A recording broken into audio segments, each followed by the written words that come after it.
ಈ kurta last year ಬರ್ತ್ಡೇದು 1 year ಆಗಿತ್ತು ಸಿಗದೆ, ಎಲ್ಲೋ ಮಿಸ್ ಆಗಿತ್ತು ಅಂದ್ಕೊಂಡೆ. ಇನ್ನೇನು ಬರ್ತ್ಡೇ ಬಂತಲ್ವ ಅದಕ್ಕೆ ಸಿಗ್ತೇನೋ. ಕಾಟನ್ ಇದು, ಕಂಫರ್ಟಬಲ್ ಆಗಿದೆ ಮಿಂತ್ರದ್ದು. ಹಾಗೆ ಇವತ್ತು ಏಕಾದಶಿ ಅಲ್ವಾ, ಸುಮಾರು ಥರ ಗೈಡ್ ಮಾಡಿದ್ರು ಯಾವ ಥರ ಪೂಜೆ ಮಾಡಬೇಕಂತ ಹೇಳಿಬಿಟ್ಟು. ನಾನು ಲಾಸ್ಟ್ ಇಯರ್ ಯಾವ ಥರ ಮಾಡಿದ್ನು, ಕ್ಯಾಲೆಂಡರ್ ಯಾವ ಥರ ಕೊಟ್ಟಿದ್ರು ಆ ಥರ ಪೂಜೆ ಮಾಡಿದೆ.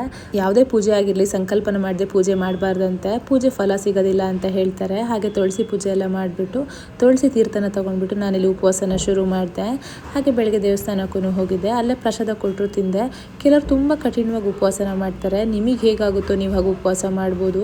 ನಾನು ಡ್ಯೂಟಿಗೆ ಹೋಗ್ತೀನಲ್ಲ, ಏನಾದರೂ ತಿನ್ನಲೇಬೇಕಾಗಿತ್ತು ನನಗೆ. ನಿಮಗೆ ಹೆಂಗಾಗುತ್ತೋ ನೀವು ಹಂಗೆ ಮಾಡ್ಬೋದು. ಮಧ್ಯಾಹ್ನ ಆಗ್ಸಂಗೆ ಒಂದು ಎಳ್ನೀರು ಕುಡಿದೆ, ನಾನು ಒಂದು ಬಾಳೆಹಣ್ಣು ತಿಂದೆ. ಅದಾದಮೇಲೆ ಸಂಜೆಗೆ ಹಾಲು ಮತ್ತು ತುಪ್ಪನ ಮಿಕ್ಸ್ ಮಾಡ್ಕೊಂಡು ಕುಡಿದೆ.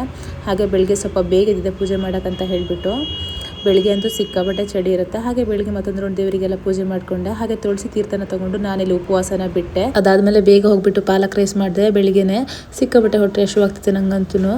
ಹಾಗೆ ನೀವೆಲ್ಲ ಈ ವರ್ಷದ ಲಾಸ್ಟ್ ಏಕಾದಶಿನ ಹೇಗೆ ಸೆಲೆಬ್ರೇಟ್ ಮಾಡಿದ್ರಿ, ನಂಗೆ ಹೇಗೆ ಗೊತ್ತಿಯೋ ಹಾಗೆ ಸೆಲೆಬ್ರೇಟ್ ಮಾಡಿದೆ. ಏನಾದರೂ ತಪ್ಪಾಗಿದ್ರೆ ಗೊತ್ತಿಲ್ಲ. ಹಾಗೆ ನಮ್ಮ ಮಲೆನಾಡು ಭಾಗದವರಿಗೆ ಟಿಫನ್ ಆಗತ್ತೆ ಒಂದು ಕಾಫಿ ಹಂಡೆ ಇರಲೇಬೇಕಲ್ವಾ, ಬಟ್ ಅದು ಕಾಫಿ ಅಲ್ಲ. ಹಾಗೆ ಬೆಳಿಗ್ಗೆ ಬೇಗದಿದೆ, ಒಂದು ವಿಡಿಯೋ ಶೂಟ್ ಇತ್ತು, ಅದನ್ನೆಲ್ಲ ಮುಗಿಸ್ಕೊಂಡೆ. ಈ ವರ್ಷದ ಲಾಸ್ಟ್ ವ್ಲಾಗ್ ನಂದಿದು. ಹಾಗೆ ನಿಮ್ಮ ನ್ಯೂ ಇಯರ್ ಪ್ಲ್ಯಾನ್ ಏನಿದೆ ಅಂತ ಕಮೆಂಟಲ್ಲಿ ಹೇಳಿ. ನಂದೆಂಥದ್ದು ಪ್ಲ್ಯಾನ್ ಇಲ್ಲ ಮರ್ರೆ.